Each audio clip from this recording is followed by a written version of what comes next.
After we got turned down for financing on our dream RV, we were told that we could get approved for $70,000. So we found an RV priced at $64,000, declined again. Then we went to our credit union. We were told no once more. Nancy Reagan would have been proud. No. No thanks. No way. No. No.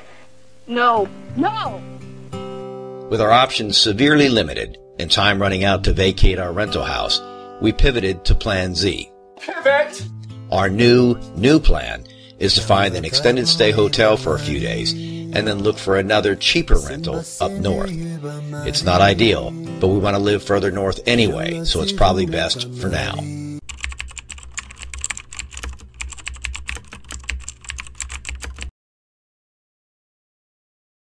So after we got declined for the RV, we obviously had to scramble and make different arrangements. So right now we're at an extended stay hotel, and it has not been a great experience. When we first started this video series, I wanted it to be real. I didn't want it to be the Blair Witch Project, but at the same time, I don't want to be exploitative either. And there are some things that came up that we'll talk about that I've kind of downplayed. So we haven't had a lot of video, and I also apologize for the overlap because this video starts off before the last one ended, but things were going on at the same time. And I thought the best way to handle it is to have two different videos that showed the move and then also showed what transpired after that. Right. Tell them a little bit about the experience here at this extended stay hotel with 3.8 stars. Yes. To start off with, you know, when you initially come in, I will kick my shoes off. I'll walk around without shoes. The floors here are wood. I would have expected them to be clean. However, by the end of that evening, and keep in mind, we didn't get here until 11:30, 12 o'clock at night. Oh, no, it was later than that. Yeah, I knew it was like very 2 late. in the morning. I wasn't paying. It was just late, and I knew I just wanted to lay down.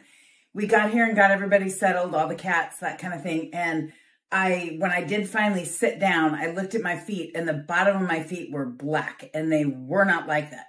I showered that night. The next morning, I thought maybe it was just moving. You know, we went through probably 5 different Swiffer pads trying to mop this floor. It was just black. It was disgusting. And there was nothing in here was clean. And it kind of makes you wonder, you're staying here for an extended period of time. If the floors are that dirty, what else is that dirty? It's kind of gross. It's just not what I'm accustomed to. And I loved how she said, and they're not like that normally. Had to assure everybody. Oh, I like to attest to that. That's normally not the case. My daughter had me get a roach out of her room because she's in the next room. She wanted another room, which actually worked out pretty well because then she took the 2 older cats and we had the others. But when I mentioned about not wanting to film everything, one of the things that occurred very early on, I think it was day 2, I pulled into my parking spot. The one good thing is that the gym I used to go to when I was working a different job is like 3/4 of a mile away.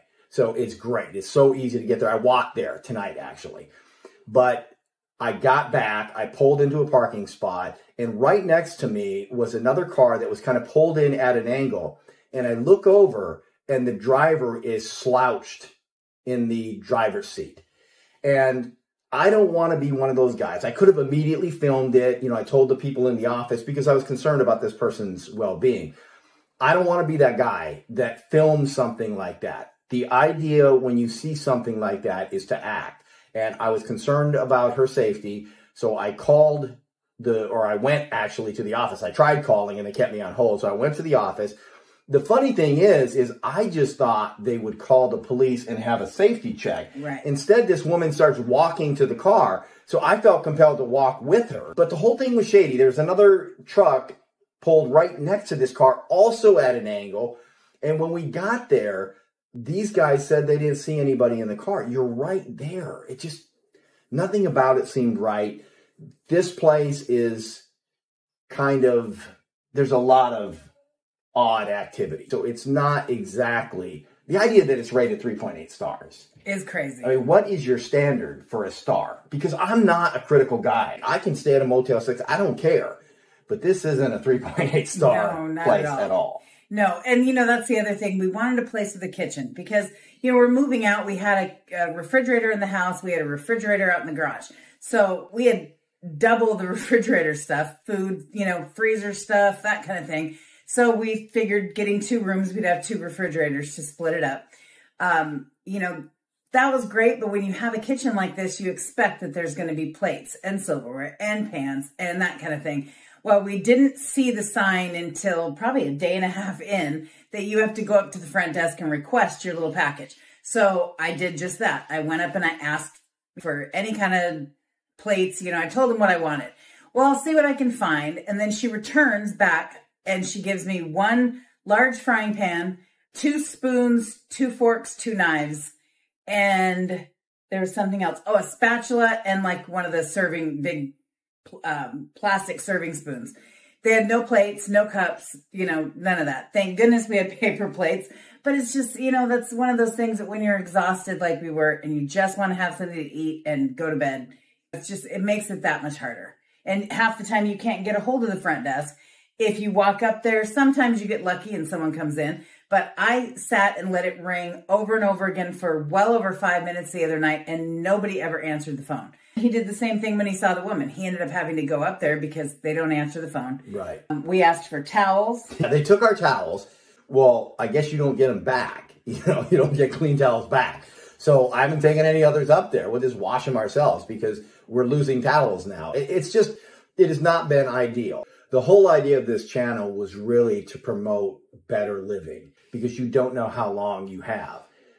Which brings me to the very tough part of this video. We woke up, I think it was on the 3rd day. Sunday morning, yeah. To find one of our cats had passed away. My youngest cat, which didn't make any sense. Before all this started, I said, no matter what we face, the worst thing in the world is facing death or illness. In fact, just the night before, we'd seen a commercial for St. Jude's, and we were talking about how rough that would be and that you never recover from something like that. And I know some people will think, you know, a pet isn't a big deal, but it is a big deal. If you're an animal lover, you know what I'm talking about. And I have a lot of friends I know on social media that are animal lovers. So this has been incredibly rough. And then because we didn't know what caused him to die, we were concerned about the other cats. My wife last night, I don't think got any sleep. She basically sat up with a flashlight, making sure all the cats were breathing. So it has been very, very rough. We obviously didn't get video. I can't stand that, honestly. No, when I see it on social media and I see people like holding the hand of their dying, you know, parent or showing pictures of an animal that is deceased, it's just not, again, I don't want to be that guy. I know you're the same way. I will show all kinds of pictures of him that I've taken, you know, over the past 30 years. But I basically raised this kitten from the time he was born, him and his sister. And of a litter of 6, him and his sister were the only 2 that survived. So naturally, I was going to keep both of them. I wasn't going to get rid of, you know, give either one of them away. And just the day before, just that night before we went to bed, he was playing. He was laying in the bed. He was the one that was the trooper. In the car over here, when he was riding with me in the U-Haul truck, you know, he laid there. He came over to my lap a few times and, you know, he meowed and acted a little scared. But, you know, he was one of the first to adjust. He was always up on the bed laying with us. You know, he wasn't hiding. He wasn't acting sick. He was playing. He was eating. So there was just absolutely no clue that anything was going on. So that made it so much harder. I'm still finding it hard to believe. And it's just, you know, the little family, my little 5 are just, you know, it's not complete without him. And I'm scared to continue staying here, but I don't want to stress everybody out moving him somewhere else. So I'm stuck. And with all the stress that's going on with everything else, you know, I just want to be settled. I just want to be out of here and settled. And one of the most heartbreaking things is watching his mother and watching her pace the room. At one point, you guys can see the refrigerator back there. She got up on the refrigerator. She's looking around. Obviously, the toughest part of this move, and not something that I anticipated at all. No. I wanted this whole thing to be a triumph and have people relate, like, man, you know, life can be tough, but you can persevere. And I still believe that, obviously. The whole plan now is to look for something up north and rent, and then kind of go from there. once again, the whole goal is to have a better life. In a future episode, maybe later in this episode, I'll talk a little bit about my work situation. But I knew this particular video or this particular segment was going to be tough. So we'll leave it here for now.